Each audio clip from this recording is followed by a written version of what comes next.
Tervetuloa videomarkkinoinnin maailmaan. Markkinoinnissa eletään nyt uutta aikaa, jota hallitsee animaatiovideot. Perinteiset yritysesitteet ja PowerPoint-esitykset ovat tulleet tiensä päähän.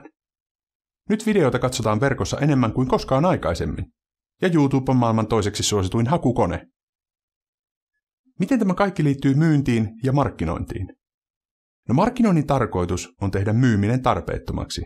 Miten se onnistuu ilman myyntimiestä? Videon avulla. Nyt 2 mielenkiintoista faktaa videomarkkinoinnista.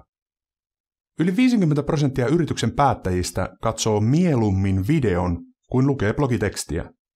Ja sähköpostin otsikkorivillä mainittu sana video lisää avausprosenttia yli 20%.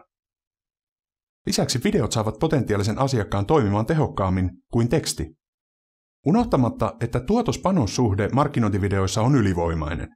1 animaatiovideo maksaa vähemmän kuin 3 asiakaskäyntiä, ja videon voit jakaa kaikille asiakkaille yhdellä napin painalluksella.